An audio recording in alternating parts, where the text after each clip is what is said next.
할렐루야, 할렐루야.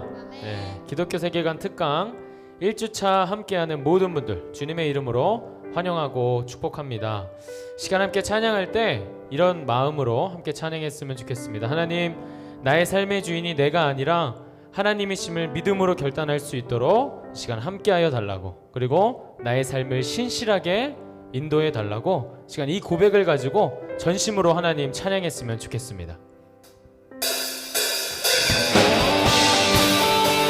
다 함께 힘차게 박수치면서 우리의 삶을 끝까지 포기하지 않으시는 주님 찬양합니다.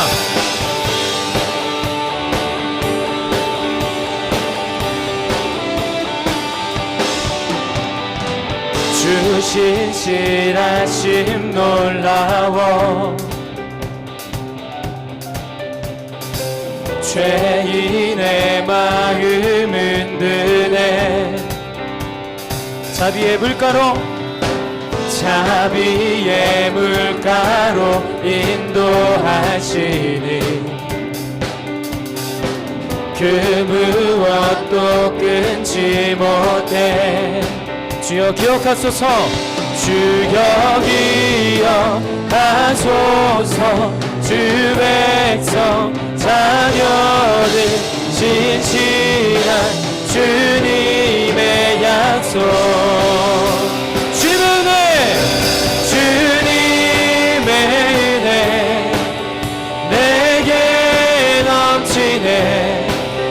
나를 향한 주 은혜. 한 번 더. 주님의 은혜, 주님의 은혜 내게 넘치네. 나를 향한 주 은혜. 공의와 사랑 놀라워. 공의와 사랑 놀라워. 약한 자들 얻으시네. 구원의 노래로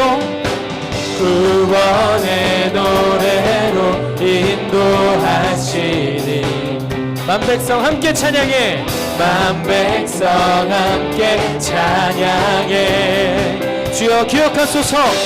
주여 기억하소서. 주 백성 자녀들 신실한 주님의 약속.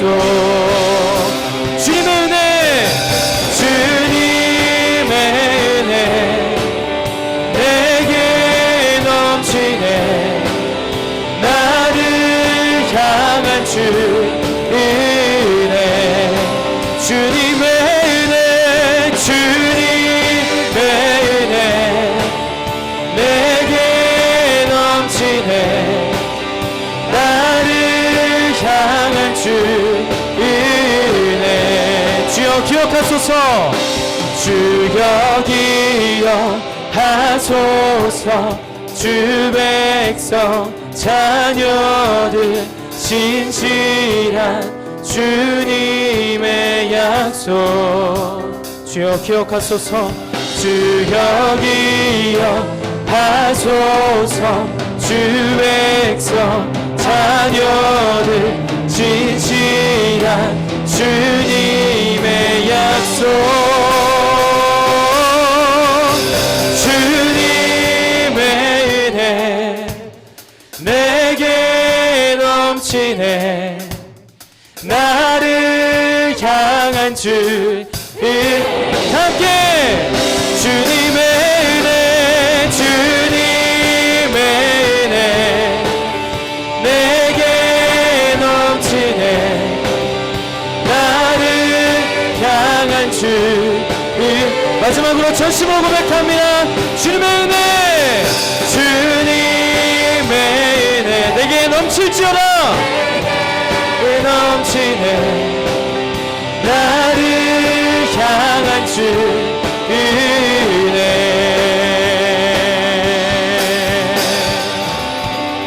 우리와 끝까지 함께 하시는 주님 찬양합니다. 할렐루야. 네.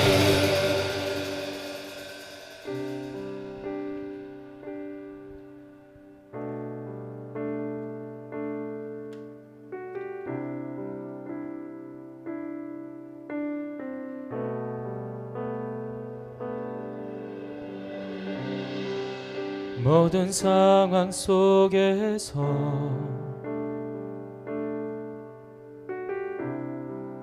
주를 찬양할지라.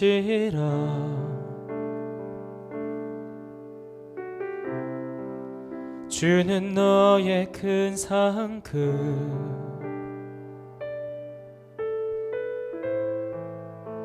큰 도움이시라.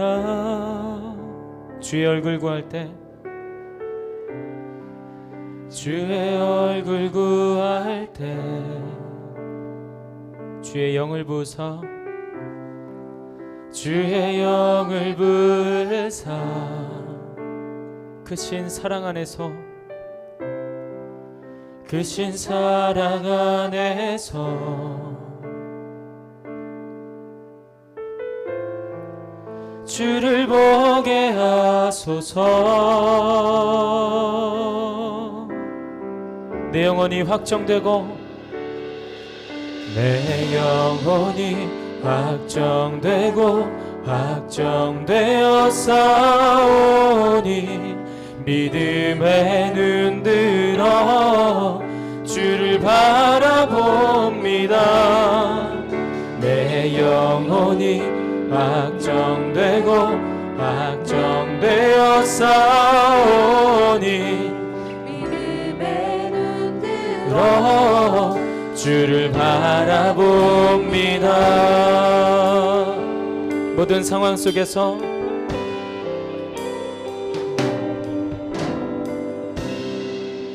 모든 상황 속에서 주를 찬양할지라. 주를 찬양할지라.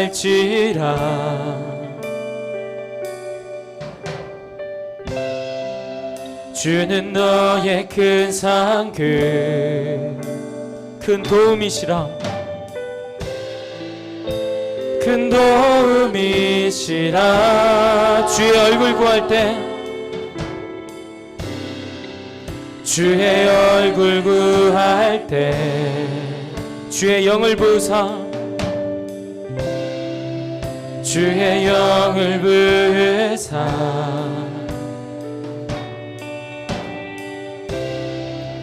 크신 사랑 안에서 주를 보게 하소서. 주를 보게 하소서. 내 영혼이 확정되고 내 영혼이 확정되고 확정되어 싸우니 믿음의 눈 들어 주를 바라봅니다. 내 영혼이 확정되고 확정되어 싸우니 믿음의 눈 들어 주를 함께 고백합니다. 주를 찬양할 때 주를 찬양할 때 주의 나라 이미 임했네. 주의 영원한 나라 주 보게 하소서. 주를 찬양할 때 주를 찬양할 때 주의 나라 이미 임했네. 주의 영원한 나라 주 보게 하소서.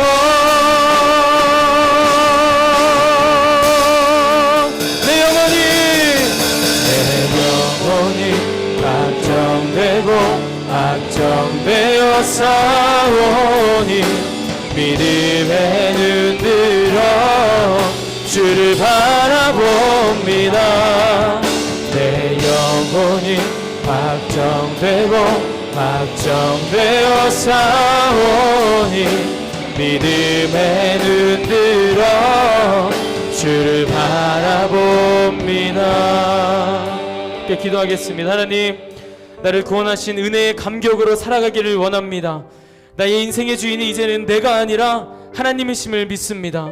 특강을 통하여서 하나님의 자녀의 정체성이 회복되게 하여 주시고 믿음으로 살아갈 수 있는 지혜를 허락하여 주시옵소서. 시간 합심으로 함께 기도하며 나아가겠습니다. 함께 기도합니다. 살아계신 하나님, 우리 인생의 주인이 되어 살았던 하나님, 나의 삶을 지금 회개합니다. 하나님, 주님의 자녀로 살아갈 수 있도록 하나님 우리에게 힘과 지혜를 더하여 주시옵소서. 하나님, 이 세상에 썩어없어질 가치들에 하나님 우리의 전부를 거는 자들이 아니라 하나님 세상에 썩지 않을 가치, 영원한 하나님의 나라를 소망하며 살아갈 수 있는 주님의 자녀가 될 수 있도록 주님 함께하여 주옵소서. 너희는 이 세대를 본받지 말고 오직 마음을 새롭게 함으로 변화를 받아 하나님의 선하시고 기뻐하시고 온전하신 뜻이 무엇인지 분별하도록 하라. 살아계신 하나님, 1월 방학을 통하여 우리 지구촌교회 청소년들을 위해 또 이 시대의 많은 부모님들, 또 다음 세대를 걱정하는 우리 성도님들을 위해 세계관 특강을 열어주셔서 참으로 감사합니다. 하나님, 지금 말씀이 없고 또 하나님을 믿는 신앙마저 흐려져가는 이 혼탁한 세대 가운데 놓여있는 우리의 다음 세대들을 위하여 주님 앞에 기도합니다. 이들이 오늘 특강을 통하여 또 드려지는 그들의 삶의 예배를 통하여 다시 한번 그들의 정체성이 하나님이 지으신 창조물임을, 또 하나님 영광을 위하여 지음받은 존재임을 잃지 않고 살아갈 수 있는 주의 자녀들 되게 하여 주시옵소서. 오늘 또 귀한 시간 내어서 찾아와 주신 강사님을 통하여 이 강의를 통해 우리 아이들의 삶이 정말로 다시 한번 주님이 주인 되신 삶으로 변화될 수 있기를 소원합니다. 오늘부터 2주간 진행되는 이 강의를 통하여 우리 아이들이 정말로 우리 삶의 주인이 하나님이시다라고 고백할 수 있는 우리 자녀들의 인생들 될 수 있도록 인도하시고 함께하여 주시옵소서. 이 모든 말씀 살아계신 예수님의 이름으로 기도합니다. 아멘. 할렐루야, 반갑습니다. 네, 오늘부터 2주간 진행되는 우리 청소년 세계관 특강 온라인으로 진행되는 이 자리에 나오신 우리 여러분들 축복하고 환영합니다. 1월을 맞이해서 우리 청소년이 꼭 알아야 할 세계관 특강을 준비했습니다. 오늘은 1주차 기독교 세계관과 동성애에 대하여, 또 다음 주 2주차에는 청소년기 연애, 혼전 순결, 가정관에 대해서 우리 강사님이 강의를 해주실 겁니다. 본격적으로 강의를 듣기에 앞서서 우리 강사님을 모실 텐데요. 제가 간략하게 강사님 소개해드리고 또 강사님 모셔서 강의 듣는 시간 가지도록 하겠습니다. 우리 강사님께서는 한동대학교 국제법률대학원을 졸업하셨습니다. 미국 테네시주에서 변호사로 재직하셨고 세인트폴 세계관 아카데미 대표로 계십니다. 유튜브 채널 브이온 뉴스의 정소영의 아젠다, 더 메시지랩, 생각의 기원 등의 강의들을 통하여서 우리에게 유익한 세계관 강의를 해주시는 분이십니다. 그리고 크리스천 청소년들이 꼭 알아야 할 세계관 특강, 고전이 알려주는 생각의 기원, 미국은 어떻게 동성결혼을 받아들였냐 등의 책들을 출간하신 우리 박사님이시기도 합니다. 우리 미모와 또 지성을 모두 겸비하신 우리 변호사님 초대할 텐데요. 우리 정소영 변호사님 자리에 모실 때 큰 박수로 환영하겠습니다. 네, 오늘 방금 소개받은 정소영 미국 변호사입니다. 제가 박사는 아니고요. 그냥 미국 변호사인데 제가 2 아이의 엄마입니다. 저희 큰아이는 지금 대학교 2학년 나이고 또 둘째 아이는 이제 고등학교 2학년이 됩니다. 그래서 이 아이들이 중학교, 고등학교를 다닐 때 제가 세계관에 대해서 좀 가르쳐 줘야겠다라고 생각을 해서 나름대로 공부하고 또 그것을 책으로 내고 하다 보니까 제가 여러분들이랑 이런 주제로 함께 만나게 되었습니다. 오늘 제가 여러분들에게 이야기할 것은 사랑에 대한 것입니다. 그래서 제가 제목을 우리 사랑에 대해서 얘기해 볼까? 이걸로 지었습니다. 여러분, 사랑 그러면 굉장히 마음이 설레죠. 그런데 오늘 제가 여러분들에게 드릴 이 사랑의 이야기는 1편 금지된 사랑입니다. 짜자잔, 기대하시라 개봉박두입니다. 저희가 이제 이 사랑에 대한 이야기를 하기 전에 제가 오늘의 이 이야기는 성경에서 나오는 창조와 타락과 구속이라는 이런 어떤 틀을 가지고 여러분들에게 이야기를 할 거예요. 그래서 그 틀을 가지고 여러분이 이야기를 들으시면서 잘 따라오시면 되겠습니다. 먼저 우리가 사랑을 이야기하기 전에 사랑을 하는 사람들에 대해서 좀 알아봐야 될 필요가 있을 것 같아요. 사람은 도대체 어떤 존재인가 말입니다. 어떤 사람들은 사람은 진화가 되었다 이렇게 이야기를 하는데 진화론이냐 창조론이냐 이런 것은 제가 다음에 또 기회가 되면 여러분들과 나누고 싶고요. 오늘은 일단 우리가 이 지구촌 교회에 계시는 여러분들은 우리는 다 하나님으로부터 창조되었다라는 같은 전제를 갖고 시작한다고 제가 믿고 이야기를 하겠습니다. 자, 여러분, 우린 다 창조가 됐죠? 지금 예쁜 아기가 화면에 보일 텐데 사람은 어떻게 창조가 되었나? 창조가 되었는데 우리는 하나님의 형상으로 창조가 되었다. 이렇게 성경에서 말하고 있습니다. 그리고 우리는 또한 하나님의 자녀로 창조가 되었다. 이렇게 말하고 있습니다.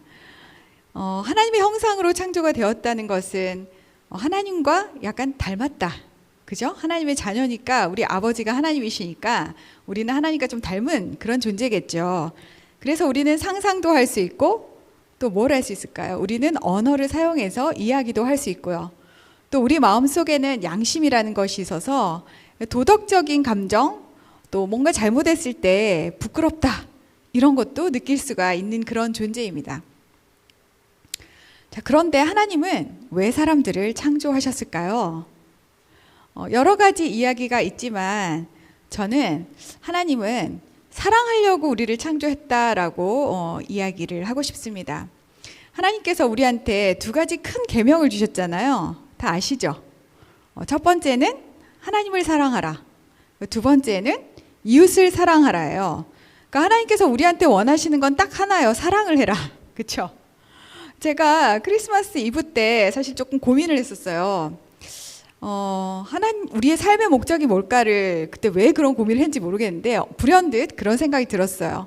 도대체 하나님의 영광을 위해서 살아라 이렇게 얘기하는데 내가 왜? 이런 생각이 드는 거예요. 내가 왜 나의 영광을 위해서 살지 않고 나의 성공을 위해서 살지 않고 하나님의 영광을 위해서 살아야 하지? 도대체 하나님의 영광은 또 어떻게 나타나는 거야? 이런 의문이 이 늦은 나이에 불현듯 든 거야. 이번 크리스마스 이브에 세상에. 그래서 혼자서 고민을 해봤죠. 근데 제가 그때 떠오른 것이 하나님은 내가 뭘 잘해가지고 막 성공을 해가지고 상 받을 때 여러분 이 영광을 하나님 앞에 돌립니다. 이런 말을 한다고 해서 영광을 받으시는 분은 아니라는 거예요. 물론 그렇게도 영광을 받으시긴 하지만 하나님께서 가장 기뻐하시는 것은 우리가 누군가를 사랑할 때라는 거를 제가 깨닫게 되었어요. 그러니까 우리한테 사랑하라는 명령을 주셨겠죠. 그래서 제가 우리가 맨날 노래를 부를 때 당신은 사랑받기 위해 태어난 사람 이렇게 노래를 부르는데 사실은 우리는 사랑을 받기도 하지만 사랑을 하기 위해서 태어난 사람인가 보다 라는 생각을 하게 됐습니다. 이 저의 논리에 동의를 하셔도 좋고 안 하셔도 좋지만 일단 오늘은 제가 사랑이 주제인 관계로 이 사랑하기 위해 태어난 것을 굉장히 좀 강조하도록 하겠습니다. 자, 하나님이 처음에 우리를 사랑하기 위한 존재로 창조를 하셨을 때 하나님의 오리지널 디자인이 있고 의도가 있으시죠. 그래서 어떤 사랑을 내가 굉장히 축복하고 또 장려하겠다 이런 마음이 있으셨던 거예요. 근데 하나님이 축복하는 사랑에는 두 가지가 있어요. 하나는 그 사랑을 하면 사람들이 막 살아나요. 막 힘을 얻고 생명이 막 이렇게 격려받고 용기가 생기는 그런 사랑이 있고요. 또 하나는 생명이 실제로 태어나는 사랑이 있어요. 그래서 하나님께서 축복하시는 사랑은 생명을 살리거나 아니면 생명을 태어나게 하거나 그런 사랑이다. 이렇게 제가 좀 나눠봤습니다. 그러면 사람을 살리는 사랑에는 어떤 사랑이 있냐? 첫 번째는 하나님에 대한 사랑이 있겠죠. 사람이 하나님을 사랑하면 하나님이 살아나시는 게 아니라 우리가 막 살아나요. 그리고 또 부모와 자녀 간의 사랑이 있죠. 부모님이 자녀를 사랑하면 자녀들이 막 기가 살고 힘이 나잖아요. 마찬가지로 자녀가 아빠 사랑해요 이렇게 하면은 아빠가 막 살아나요. 힘든 일을 해도 아빠는 힘든 줄 모르죠. 형제 자매 간에도 마찬가지예요. 그리고 친구들 사이도 우리가 서로 사랑을 하죠. 그때 우리가 그것을 우정이라고 부릅니다. 또는 전쟁터에서 서로를 위해서 목숨을 막 버려요. 전우를 위해서 어떤 분은 수류탄이 막 떨어지는데 자기 몸으로 덮어가지고 다른 사람들을 막 구하기도 하고, 이런 식으로 다양한 형태의 이웃사랑이 있습니다. 그런데 유일하게 생명이 직접적으로 창조되고 태어나는 그런 사랑은 세상에 딱 한 가지예요. 그게 바로 한 남자와 한 여자가 서로 사랑을 하는 그런 로맨스 관계입니다. 그래서 이 로맨스는 결국 결혼과 가정으로 완성이 되죠.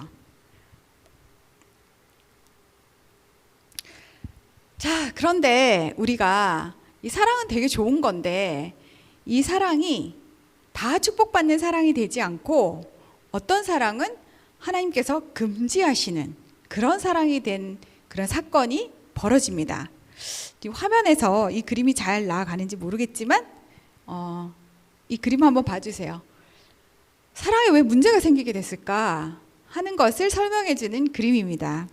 이게 아마 1500년대 어떤 유명한 화가가 그린 그림이라고 하는데, 많은 분들이 딱 보면 아실 거예요. 아, 사과 한번 먹어보지 하는 여자가 있죠. 그리고 그걸 먹을까 말까 약간 고민하는 한 남자가 있습니다. 네, 그리고 잘 보일지 모르지만 이 두 사과 위 어느 쪽으로 나무 밑에 어딘가에 뱀이 이렇게 숨어 있어요. 여러분이 정말 교회를 다니면서 마르고 닳도록 선악과에 대한 이야기를 들으셨을 텐데, 우리가 어렸을 때는 그 선악과 이야기를 들으면 하나님 너무하시네, 고작 사과 하나 따먹었다고 말이지 이렇게 인류를 저주를 하고 이렇게 하실 수 있는 거야? 라고 이제 생각을 했었는데요. 저도 그렇고. 나중에 이제 어른이 돼서 이 선악과의 의미를 더 깊이 공부를 하면서 보니까, 사실 이 선악과 사건 한 가지만 여러분들에게 설명을 해도 3박 4일 걸려요. 그러니까 오늘은 그렇게까지는 할 수는 없지만, 이 선악과 사건의 핵심은 인간이 하나님을 배반했다는 데 있습니다. 우리가 하나님과 사랑하기 위해서 지어졌고 창조가 됐는데 그 약속을 깨고 하나님과의 관계를 끊어버린 거죠. 이제부터는 나는 내 마음대로 살 거야 라고 한 것이 선악과 사건입니다. 그래서 하나님과 사람의 관계가 깨어져 버리고요. 또 사람과 사람의 관계도 깨어지게 됩니다. 그 결과 여러분, 그리스 신화에 보면 판도라의 상자 얘기 들어보셨죠? 그 판도라의 상자가 쫙 열린 것처럼 온갖 악한 것들이 이 세상에 다 튀어나오게 되는 거예요. 우리 마음속에 있던 탐욕, 질투, 시기심, 이런 소위 지금 인간의 본성이다 하는 그런 여러 가지 것들 중에 나쁜 것들, 그런 것들이 다 이렇게 튀어나와서 우리가 하는 모든 활동들이 원래는 전부 다 축복되고 좋은 것들이었는데 그 의미가 사라지고 또 그 결과도 그렇게 좋지 않게 된 거예요. 열심히 농사를 지었는데 맛있는 열매가 열리지 않고 거기서 막 가시덤불이 나오게 되는 그런 결과가 나오게 된 거죠. 그래서 인간의 이런 반역 때문에 결국 자연과 이 모든 것들, 그런 것들이 저주를 받고 문제가 생기게 되었습니다. 그게 사랑도 예외가 아니라는 거죠. 자, 그래서 이제 이 세상, 지금 우리가 살고 있는 이 세상은 축복받았던 그 사랑, 하나님께서 원래 의도하셨던 그 사랑이 타락해서 변해가고 있는 세상, 또는 이미 변해버린 세상, 그렇게 좀 얘기할 수 있을 것 같아요. 원래 원형이 있으면 그 원형이 남아있는 데다가 그게 타락이 되거나 하면은 그래도 원형이 다 없어지지 않아요. 그 원형이 남아있는데 그 중에 일부의 모습이 비틀리고 왜곡되고 바뀌고 나빠지고 이런 과정을 겪고 있는데, 그게 사실은 인류의 역사죠. 그래서 사랑도 마찬가지로 아까 제가 여러 가지 사랑이 있다고 했는데, 하나님께서 축복하신 그 사람을 살리는 사랑은 하나님을 사랑하는 경외감이에요. 그 경외, 하나님을 두려워하지만 사랑하는 거, 그걸 경외라고 하는데, 그것이 하나님이 아닌 다른 존재인 우상을 숭배하는 걸로 바뀌는 거죠. 부모하고 자녀가 서로 사랑하는 거를 친애라고 우리가 표현을 하는데, 그것이 학대가 되거나 또는 부모와 자녀 간에도 싸움이 생기고 분노가 생기거나 또는 굉장히 이기적으로 사랑을 하게 돼요. 부모가 나는 자녀를 사랑합니다 라고 말을 하지만 그 사랑이 사실은 나의 어떤 못다 이룬 꿈을 이루기 위해서 사랑을 한다거나, 아니면 자녀도 엄마 사랑해요 하지만 엄마를 사랑한 게 아니라 엄마의 카드를 사랑하거나 뭐 이런 방식으로 좀 변할 수 있다는 거죠. 형제간도 마찬가지입니다. 형제간에 서로 돕고 사랑을 하는 것을 우리가 우애가 깊다라고 말을 하는데, 형제간에 시기와 질투가 생기는 거죠. 왜 엄마 아빠는 차별해? 왜 형은 2개 주고 난 1개 줘? 막 이런 식으로 되는 거죠. 그리고 한 남자와 한 여자가 서로 알콩달콩 가슴이 콩땅콩땅 뛰는 그런 로맨스, 뭐 그리스 철학에서는 에로스라고도 하는데, 이런 사랑, 그게 결국 결혼이 되어야 하고 가정이 되어야 하는 그 사랑이 다른 형태로 막 바뀌는 거예요. 동거를 하거나 또는 간음을 해서 바람을 피우거나 또 이혼을 하거나 하는 방식으로 바뀌게 됩니다. 친구가 서로를 사랑하는 우정, 또는 남자들 사이에는 의리라고 하죠. 그런 것들이 또 동성애로 바뀌기도 합니다. 저는 요즘에 텔레비전에서 브로맨스란 단어를 되게 많이 쓰는데, 저는 그 단어를 굉장히 싫어합니다. 남자끼리는 의리죠. 우정이죠. 진한 우정. 사나이 대 사나이. 이런 거를 우리가 얘기를 해야 되는데, 그런 우정에다가 이상한 그 알콩달콩한 로맨스라는 단어를 착 결합해가지고 그게 정말 대단히 괜찮은 것처럼 우리에게 막 말해준다는 거죠. 근데 그것은 결코 우리를 올바른 사랑을 하도록 이끌어주지 않기 때문에 좀 단어를 가려서 우리가 분별하는 능력도 가져야 된다는 겁니다. 자, 사랑에 타락된 형태가 이렇게 많아요. 이렇게 많은데 그 중에서 금지된 사랑 중에서 가장 지금 이슈가 되고 있는 문제가 바로 이 동성애의 문제입니다. 여러분께서 학교에서도 아마 동성애에 대한 이야기를 좀 들으실 거예요. 저희 아이가 윤리 시간인가 이렇게 가서 시험을 보는데 동성애를 그렇게 나쁜 것으로 표현하지도 않고, 또 학교에서 어떤 연극을 보러 가는데 그 연극의 내용 중에 또 동성애가 되게 코믹하고 재미있게 나와서 그냥 하하하하 재밌다 이렇게 웃고 그냥 자기도 모르게 받아들이고 이렇게 오는 걸 제가 봤어요. 그런데 여러분, 이 동성애가 언제부터 있었을까요? 아마 여러분 제일 먼저 우리가 동성애에 대한 기록, 성경에서의 기록은 소돔과 고모라일 겁니다. 아브라함의 조카 롯이 아주 번성한 그 도시로 가죠. 나는 저 도시에 가서 살 거야. 잘 살아볼게 하고는 그 도시로 갔는데, 그 도시는 정말 우상 숭배가 만연하고 굉장히 음란한 도시였어요. 그래서 결국 그 소돔과 고모라를 하나님께서 멸하시기로 작정하시면서 천사를 보냈는데, 그 천사가 사람의 모습으로 왔을 때 소돔과 고모라 사람들이 동성애를 하려고 했던 그 사건이 있습니다.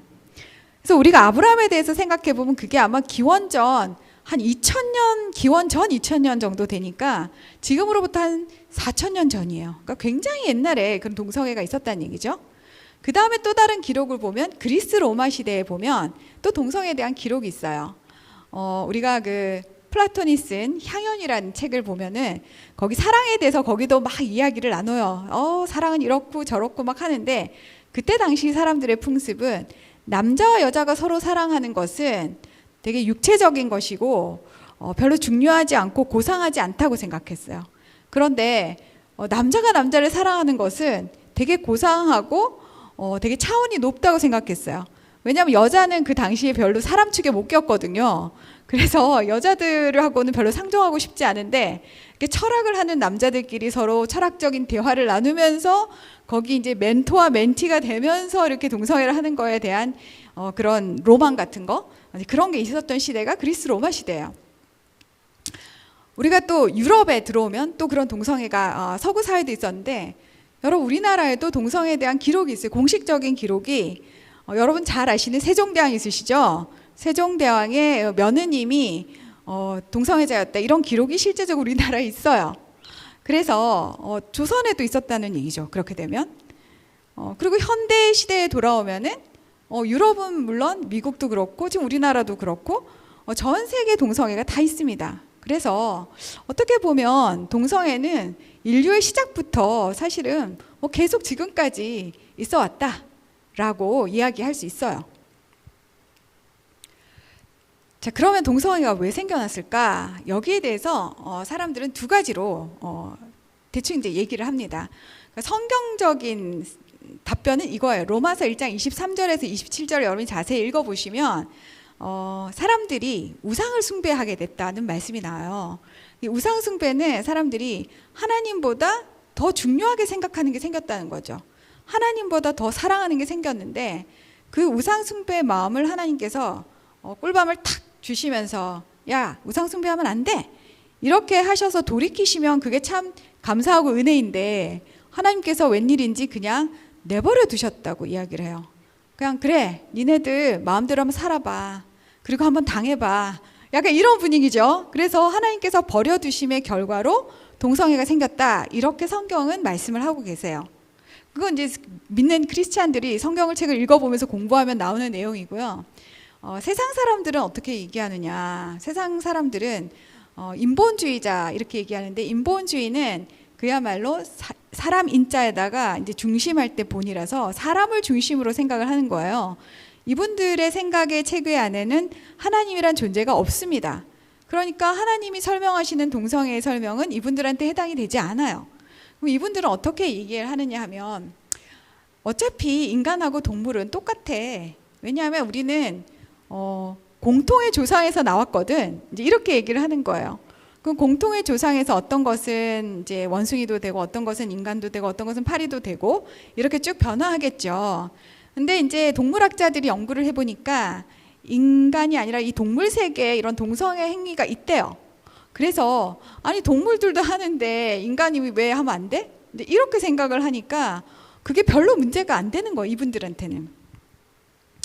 근데 이게 옛날에는 그래도 그냥 있어도 좀 조용조용히 있었어요.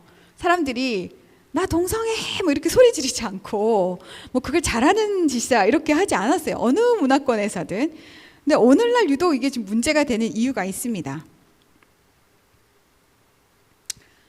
오늘날의 문제는 뭐냐? 하나님이 금지하셨는데 사람들이 괜찮다고 말하는 거예요. 그리고 심지어는 그거를 권리라고 말하는 거예요. 그래서 이 문제에 대해서 우리가 분명하게 좀 이해하고 짚고 넘어가지 않으면 크리스찬으로서 참 살기가 어려운 그런 시대가 되었습니다. 자, 여러분, 제가 지금 세 사람의 남자분들을 지금 모시고 왔어요. 이분들은 미국 CNN이라는 세계 아마 최대의 뉴스 네트워크 방송사일 거예요. 그 방송사에 있는 유명한 앵커들입니다. 지금 파란색 이 큰 화면에 아기를 안고 파란색 셔츠를 입은 분은 앤더슨 쿠퍼라는 CNN의 간판 앵커고요. 그 옆에 흑인 나비 넥타이 맨 흑인하고 백인하고 서 있죠. 그 흑인은 돈 르몽이라는 사람입니다. 이 사람도 아주 유명한 앵커예요. 그리고 마지막에 이 안경 끼신 분은 리차드 카스트라고 경제 분야에서 CNN의 대표적인 앵커이자 뭐 기자고 그렇습니다. 이 세 분들이 다 동성 결혼을 했어요. 놀랍지 않습니까?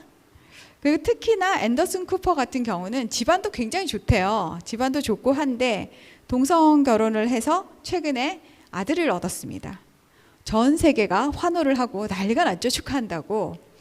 근데 이 앤더슨 쿠퍼가 어떻게 아이를 얻을 수가 있었겠어요? 원래 남자랑 여자랑 결혼을 해야 아이가 나죠. 하나님께서 그렇게 설계를 하셨잖아요. 결혼을 통해서만 생명이 탄생되도록 했는데 그 방법이 싫은 거죠. 이분들은 동성애자니까 나의 정자와 누군가의 난자를 사든지 기증을 받든지 해가지고 수정을 시킨 다음에 누군가의 자궁을 사서 그 자궁에 착상을 시켜요. 그런 다음에 아이를 낳습니다. 그리고 그 아이를 데리고 와서 이 동성 부부들이 아이를 키우는 거죠. 그럼 이 아이에게는 3명의 엄마가 있는 거예요. 난자를 제공한 생물학적인 엄마가 있겠죠. 자궁을 제공한 대리모 엄마가 있겠죠. 그 세 번째는 나를 키워줄 동성애 엄마가 있는 거죠. 동성애자 중에 엄마 역할을 하는 그런 게 있는 거죠. 이 아이가 정말 정체성의 혼란을 느끼지 않고 살 수 있을지 제가 잘 모르겠는데 어쨌든 지금 전 세계는 이것이 나쁘다고 말하지 않고 오히려 환호하고 환영하는 그런 분위기입니다. 여러분이 잘 아시는 애플의 대표인 팀 쿡도 동성애자라고 선언을 했고 그리고 호주 항공사 퀀터스 에어라인의 회장도 자기가 동성애자라고 이야기를 했어요. 너무나 자랑스럽게 요즘에 얘기를 하고 있죠. 자, 그런데 왜 이렇게 됐을까 하는 겁니다. 옛날에는 동성애자들이 되게 숨어서 했어요. 쉬쉬쉬. 그러니까 우리에게는 인간에게는 양심이라는 것이 있기 때문에 뭔가 하나님이 금지하는 행동을 하면 그것이 마음에 되게 거리낍니다. 거짓말하고 나면은 발각되지 않아도 괜히 찜찜하죠, 우리가. 그래서 지금까지는 사실 동성애자들이 되게 소수기도 했지만 소수라는 것보다는 도덕적으로 이게 옳지 않다라는 감각이 살아 있었어요. 그래가지고 함부로 이것을 사회에다가 나서서 커밍아웃을 한다거나 하지를 못했죠. 사회적인 분위기도 그렇게 되지 않았고. 그런데 최근 들어서 이 분위기가 완전히 바뀌게 됩니다. 그 중에 하나가 젠더 이데올로기라는 것이 생기게 됐어요. 우리가 보통 남자와 여자를 구별할 때 영어로는 섹스라고 그래요. 그래서 여러분이 비행기를 타거나 할 때 성별 표시하세요 그러면 male, female 이렇게 해가지고 섹스 이렇게 쓰면 그 밑에 그렇게 칸이 나오죠. 거기다가 이제 자기가 남자면 male 거기다가 체크하고 여자면 female 이렇게 체크를 하는 겁니다. 그런데 이 단어가 좀 듣기가 좀 거북살스럽다 이래가지고 섹스 대신에 젠더라는 용어를 쓰자라는 거예요. 원래 젠더는 그 영문법이나 불문법이나 그런 문법에서 여성형, 남성형 명사 뭐 이런 거 할 때 쓰는 그 문법 용어였거든요. 근데 그 문법 용어를 성별을 나타내는데 쓰도록 합시다. SEX는 약간 좀 그렇잖아요. 이래가지고 이제 처음에 그 단어가 들어오기 시작했는데 그때부터 성 정체성, 이 젠더에 대한 것들이 생각이 좀 바뀌기 시작해요. 아까 사람들이 하나님을 생각해서 배제하기 시작하면서부터 모든 것들을 새로운 질서를 만들어내고 싶어 했어요. 그게 선악과 사건의 사실은 어떤 영향 또는 질병의 어떤 심텀, 증상이라고나 할까요? 그래서 하나님께서 뭔가 해놓은 거를 다 좀 이렇게 반대로 뒤집어 놓고 싶어 하는 그런 마음이 이제 인간에게 생기기 시작한 거죠. 그래서 옛날에는 하나님이 사람을 남자와 여자로 창조하셨어. XY 염색체와 XX 염색체 이렇게 두 가지로 창조하셨어. 여기에 대해서 아무도 토를 달지 않았어요. 너무 당연한 거고 누가 그거에 대해서 이슈를 제기하지 않았는데 지금은 무슨 소리 난 내가 하고 싶은 성 그냥 아무거나 할 거야 이렇게 되는 거예요. 그래서 남성, 여성, 무성, 간성, 아젠다, 시스젠다, 팬젠다 뭐 이런 말들을 굉장히 많이 만들어내 가지고 인간에게는 여기 남성 그리고 이 끝에 여성 이렇게 있는데 그 사이에 스펙트럼이 있어. 그래서 그 사이에 촘촘하게 내가 원하는 성을 그냥 하나 정하면 되는 거야. 이렇게 해서 자기의 정체성을 선택을 하기 시작했어요. 그 안에 뭐 트랜스젠더도 있고요. 그런데 이것이 옛날에는 말도 안 돼. 야 목욕탕 가봐. 너 남자인지 여자인지 딱 알지? 이렇게 했었거든요. 근데 요새는 그런 나의 어떤 생물학적인 사실, 과학적인 사실은 전혀 상관이 없고 내가 머릿속에 상상하고 내가 또 느끼는 그런 성별이 진짜 내 성이야 하는 그런 것들을 사상으로 막 주입을 하기 시작했어요. 그게 바로 젠더 이데올로기입니다. 그래서 이게 어느 정도 심각하냐? 여러분 이제 페이스북 같은 데에서 이제 성별 같은 거를 이렇게 체킹하면은 우리나라는 모르겠지. 우리나라도 한 10개쯤 되는 것 같은데 막 미국 같은 데는 50개의 성이 막 나와 있대요. 그리고 여러분이 미국의 유명한 대학들 뭐 MIT라든지 예일이라든지 이런 너무너무 가고 싶은 그런 미국의 명문 학교 있죠. 그런 학교에서 그 입학 지원서를 쓸 때 성별 체크란이 있어요. 그 성별 체크란에 또 한 10개쯤 나온대요. 그래서 학교에서 아이들을 뽑을 때 그래 남자하고 여자만 뽑으면 너무 심심하지 다양하지가 않잖아. 그러니까 자기를 다르게 생각하는 애들 좀 뽑아야 되지 않겠어? 그래야지 우리가 다 이 다양성을 추구하니까 이런 식으로 이제 학교들도 정책을 바꾼다고 합니다. 그래서 이게 굉장히 심각한 도전이 되는 거죠. 하나님의 창조 질서에 미배돼 이렇게 우리는 말하지만 세상은 하나님이 뭐 중요한가? 하나님 없는데 무슨 상관이야? 이제 이렇게 생각을 하면서 젠더 이데올로기를 만들어냈죠. 그런 것들이 동성애자들에게 되게 힘이 되어줬고요. 두 번째가 성적 지향입니다. 내가 좋아하는 사람, 내가 남자든 여자든 상관없이 그냥 선택해서 사랑하겠다는데 그게 니들하고 무슨 상관이니? 이제 이렇게 얘기를 하는 거죠. 그래서 이거는 내가 선택해서 내 마음대로 할 거니까 아무도 말하지 마. 이건 나의 권리야. 이렇게 말을 하다 보니까 동성애를 하는 것도 권리다. 이렇게 이야기를 하는 것입니다. 제가 지금 보여드리는 사진은 반은 남자고 반은 여자인 이런 사진인데요. 요새는 처음에는 트랜스젠더가 되게 이게 핫했어요. 이런 젠더 이데올로기 사상 중에서. 그래서 뭐 남자가 여자가 됐다는 둥, 여자가 남자가 됐다는 둥, 수술을 했다는 둥, 뭐 이런 얘기들이 되게 많았었죠. 근데 최근에는 이것도 막 넘어섰어요. 이제는 날마다 성별이 변할 수 있다는 거예요. 사람들이. 오늘은 내가 기분이 좀 남자인 것 같아. 그럼 그날은 남자 옷 입고 그냥 남자로 살아. 그리고 다음 날은 또 오늘은 약간 필 받았어. 오늘 좀 이쁜 옷을 입고 싶어. 오늘 좀 여자로 살고 싶어. 이런 그렇게도 할 수 있다라는 데까지 이제 가게 된 거죠.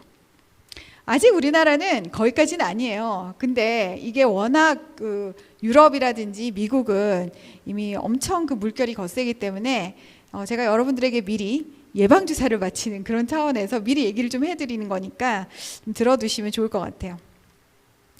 두 번째, 이 동성애를 정당화하는 사상 속에는 정치적인 올바름이라는 게 있습니다. 여러분, 올바르다.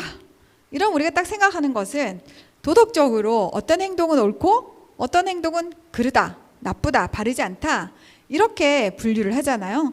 근데 지금 이 세상에서는 도덕적인 건 상관없고 정치적으로, 사회적으로 이게 올바른 태도고 올바른 말이냐?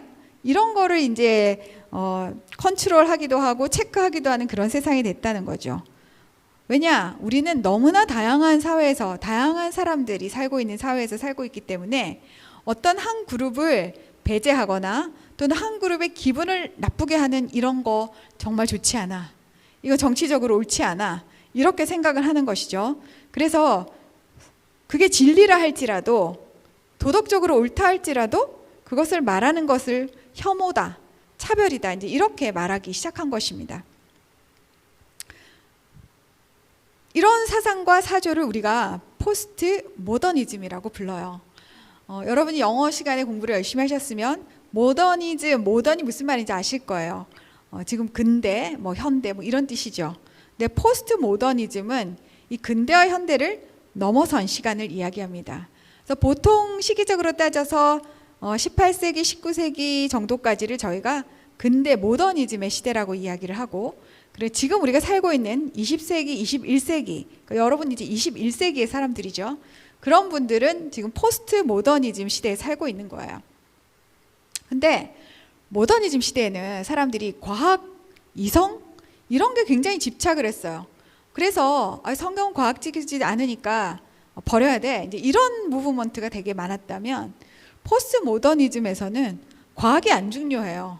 과학과 사실, 객관성 이런 건 전혀 중요하지 않고 그냥 나의 선택, 내 기분 뭐 이런 게 되게 중요한 거예요. 내 생각.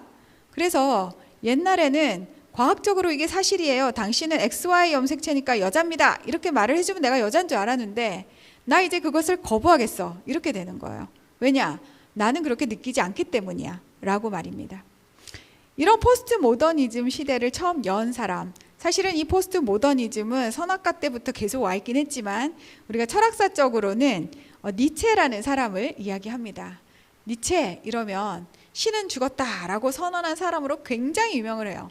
그래서 이 사람이 말한 이 유명한 단어 신은 죽었다 이 선언 때문에 사람들은 그래 이제 하나님 없어. 인간은 무엇이든 자신이 원하는 것을 할 수 있는 존재야. 그리고 그것이 인권이야. 이렇게 주장하기 시작했습니다. 모더니즘 시대까지는 질서도 중요하고 과학도 중요하고 뭐 다 중요한 게 있었거든요. 의미가 있는 게. 근데 이제 포스트 모더니즘 시대에는 이 인권조차도 되게 자기 마음대로 이제 해석을 하게 된 거죠. 옛날에는 천부인권설 이래가지고 여러분이 유엔에서 말하는 그 세계인권 선언문 이런 데 보면은 인간은 뭐 조물주가 준, 그러니까 하나님께서 주신 그런 인권을 갖고 있기 때문에 그 인권의 범위라는 것도 하나님이 허락하신 범위 안에서 이야기가 되던 것이 이제 하나님이라는 그 바운더리가 없어져 버리니까 그냥 사람들이 정하면 그게 인권이 되는 그런 시대가 온 겁니다.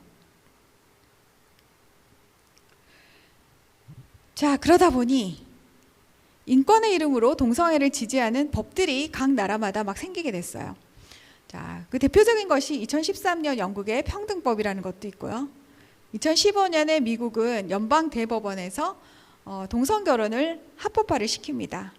그러면서 지금까지 우리의 결혼은 성경에서 말하는 것처럼 한 남자와 한 여자가 결혼을 해서 일평생 함께 헌신하고 살면서 아이를 낳아 기르고 가정을 만드는 것, 이것이 결혼의 정의라면 이제 이 결혼의 정의는 그냥 두 사람이 합의해서 사랑하기로 합의해서 같이 살면 되는 거, 뭐 이런 식으로 바뀐 거죠. 그래서 그런 일이 일어났고요. 그러다 보니까 2016년에도 우리나라에서 최초로 동성 결혼을 한 커플들이 미국도 지금 이 동성 결혼 합법화시켜서 인정해 주는데 우리도 우리 결혼 인정해다오, 이런 소송을 제기한 바가 있었습니다. 근데 그때 당시 그리고 지금도 대한민국의 헌법은 결혼의 정의를 남자와 여자 양성 간의 어떤 결합으로 헌법에서 못 받고 있기 때문에 이건 헌법에 맞지 않다 해서 그때 이 소송을 패소했어요, 그분들이. 근데 모르겠어요. 이제 다시 헌법을 개정하자 이런 이제 움직임도 있고 하니까 그 조항을 저희가 못 지키면 우리나라도 무너질지도 모르죠. 그 다음에 또 한 가지, 지금 2020년부터는 저희가 한국에서도 포괄적 차별금지법을 만들자 하는 것들이 지금 거세게 일어나고 있어요.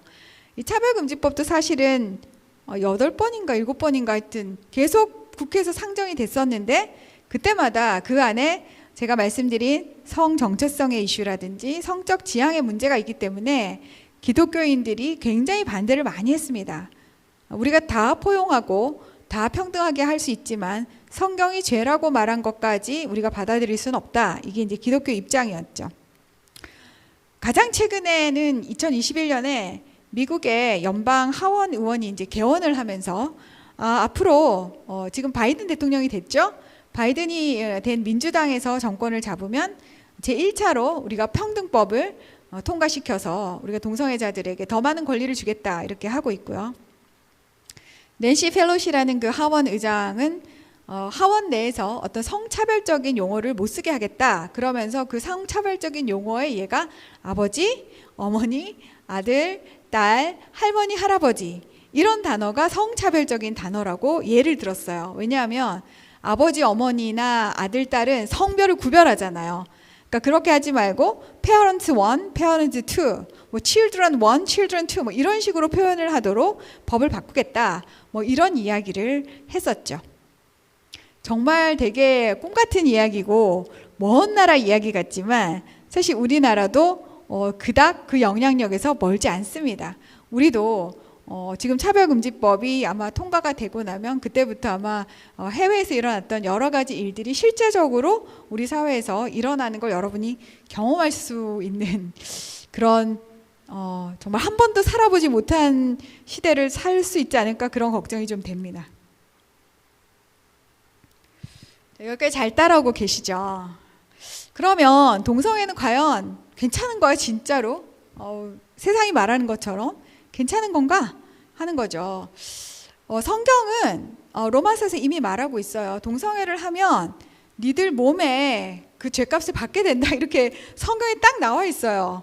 근데 그 죄값이 뭐라 이렇게는 안 나와 있지만 사실 우리가 실제적인 사회 현상을 보면 대충 짐작할 수 있습니다. 그 첫 번째가 개인적으로 받는 거예요.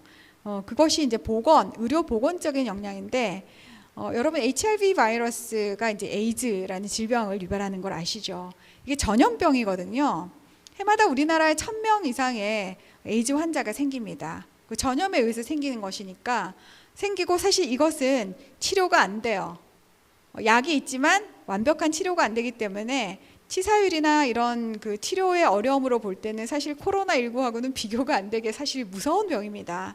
근데 거기에 대해서 지금 별로 각성이 없죠. 그리고 이제 두 번째는 에이즈뿐 아니라 여러 가지 성병에 굉장히 많이 노출되어 있어요. 그래서 미국의 연구에 따르면 남자 동성애자들은 이 평균 수명이 일반적인 남성들보단 20년이 짧다 그래요. 그러니까 그렇게 빨리 죽고 싶지 않죠. 우리는 해야 할 사명이 많은 사람들이기 때문에.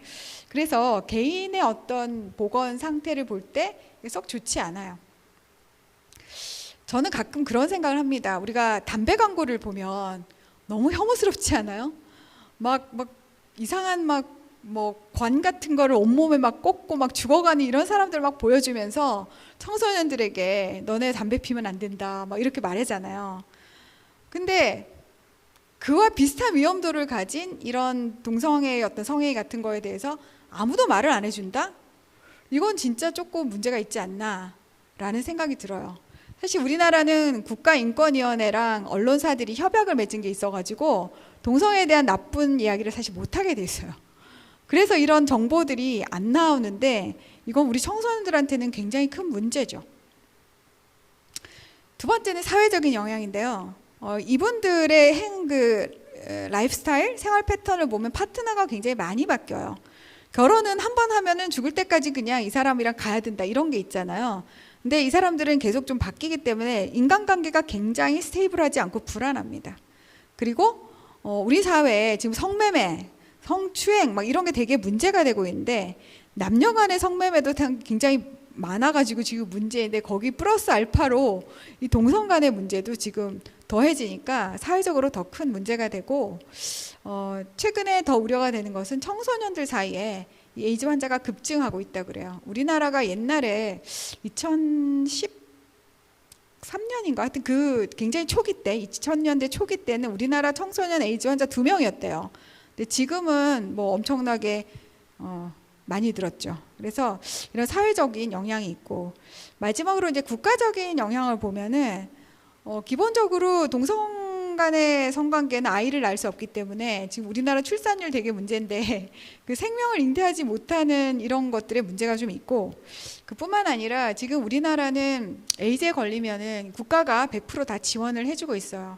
근데 한 사람의 약값만 해도 1년에 1,300만 원 정도 된다고 하는데 그걸 계속 수년 동안 돌아가실 때까지 해야 되니까 굉장히 국가 재정에 많은 어려움이 있죠. 그래서 본인이 스스로 좀 자신을 컨트롤하고 또 정상적인 그런 삶을 살면은 사실은 국가에 부담을 주지 않을 수 있는데 왜 이렇게 할까 이제 그런 생각이 좀 들기도 합니다.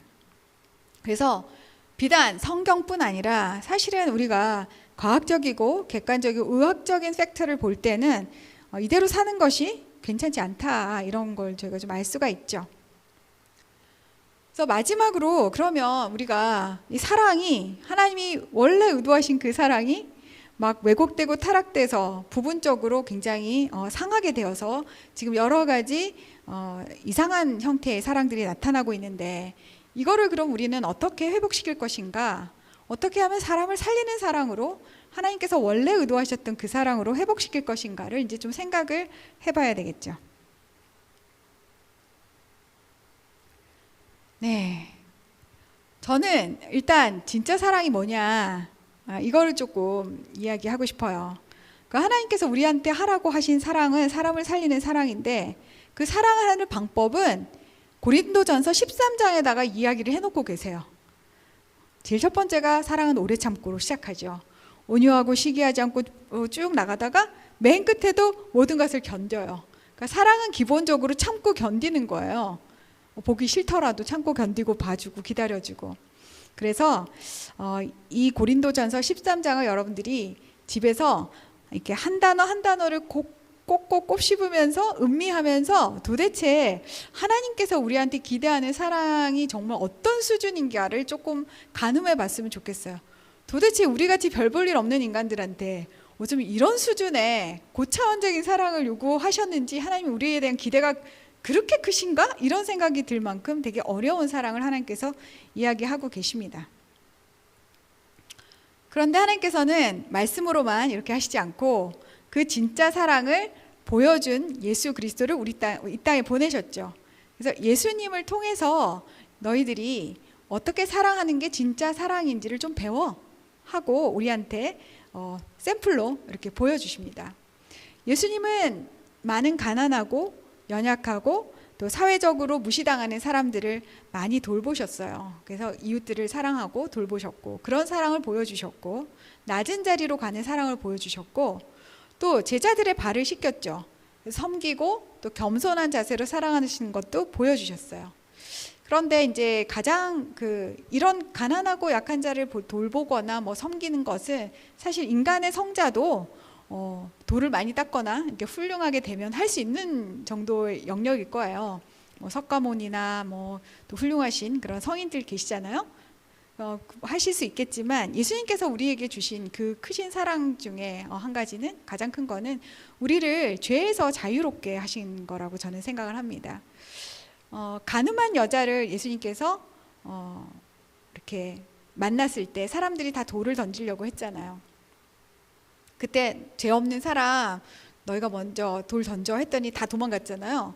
그리고 이제 그 여자 혼자 남았을 때 예수님께서 내가 너를 정죄하지 않을 테니까 다시는 죄를 짓지 말라, 이렇게 하고 보내셨거든요. 예수님이 간음이 죄가 아니라고 말씀하신 적이 단 한 번도 없습니다. 간음은 분명히 하나님께서 금지하시는 죄이지만 예수님께서 그녀의 죄를 용서하시고 죄에서 자유케 하심으로 그 사람은 아마 다시는 같은 죄를 짓지 않는 새로운 사람이 됐을 거예요. 그래서 우리가 어떤 동성애 같은 이슈를 대할 때 우리가 동성애 자들을 미워하지는 않아야죠.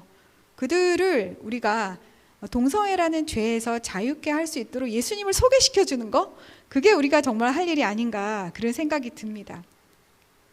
또한 예수님께서 우리에게 오셔가지고 하나님 나라에 대해 얘기를 하셨죠.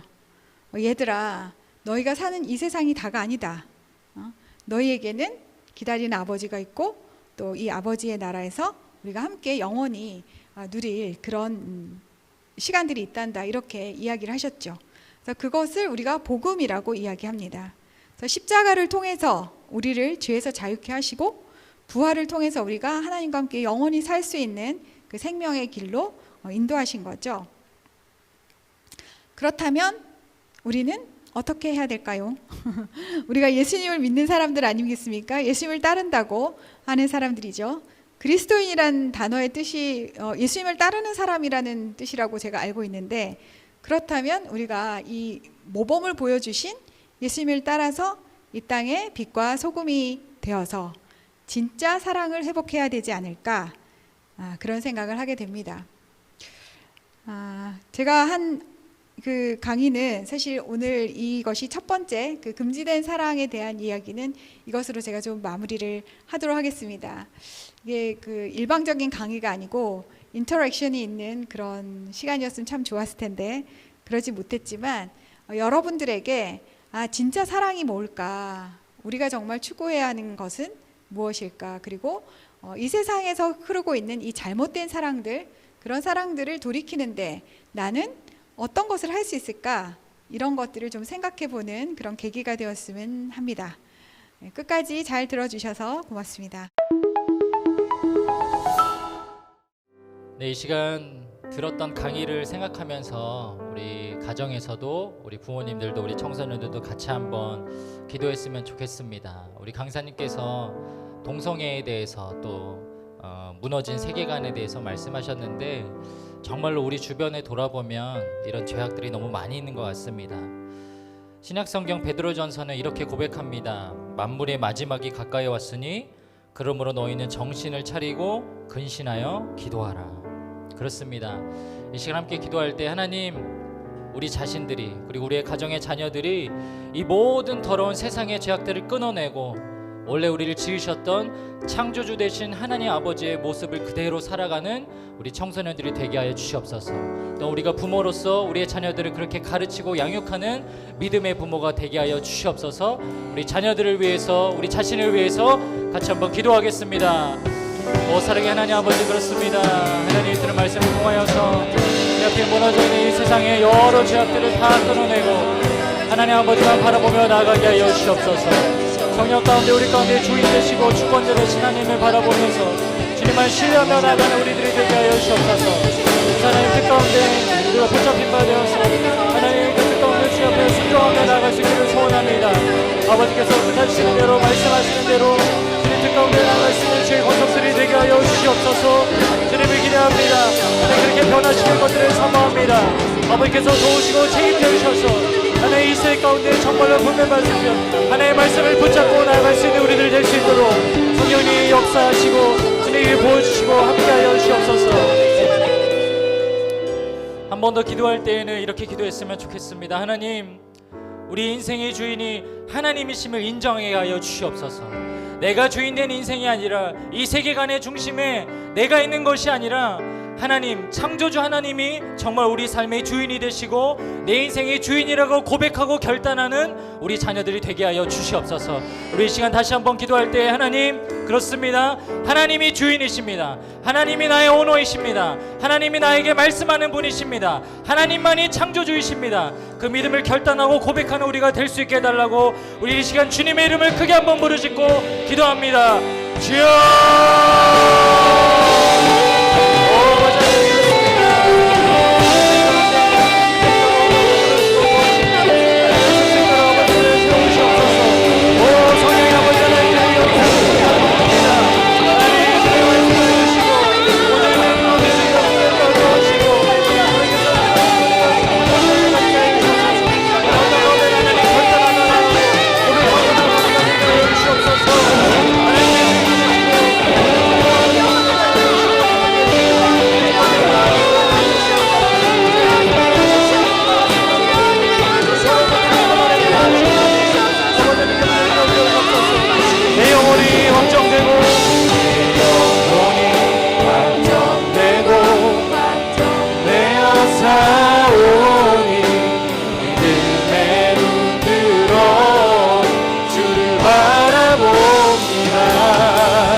고백으로 다시 한번 고백하겠습니다.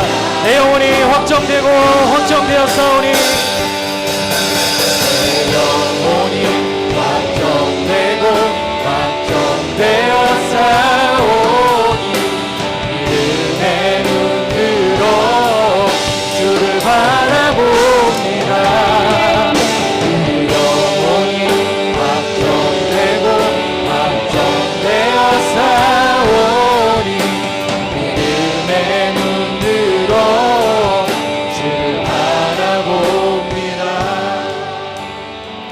하나님, 그렇습니다.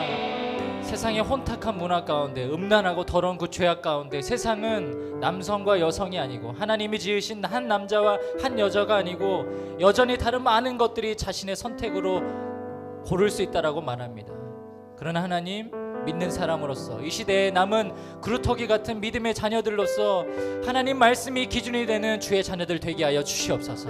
세상에 흐트러지고 더러운 모든 죄악들을 분별해낼 수 있는 믿음을 주시고, 하나님 말씀으로 주님께서 말씀하시는 거룩이 무엇인지 깨닫게 하여 주시고, 예배와 기도를 통해 다시 한번 자신의 영혼들을 주님 앞에 거룩으로 무장할 수 있는 주의 백성들, 주의 자녀들 될 수 있도록 인도하여 주시옵소서. 이제는 우리 주 예수 그리스도의 은혜와 하나님의 사랑과 성령의 교통하심이 오늘 교육을 통해서 동성애, 또 세계관, 여러 가지 많이 흐트러져 있는 세상의 죄악들을 밀어내고 하나님 중심의 말씀으로 결단하며 살기로 나아가는 주의 백성들에게, 또 이 시간 함께 강의를 보며 그렇게 우리의 자녀들을 키우겠노라고 결단하는 모든 부모님들에게 지금으로부터 그 모든 은혜와 역사가 함께 하시기를 간절히 축원하옵나이다. 아멘.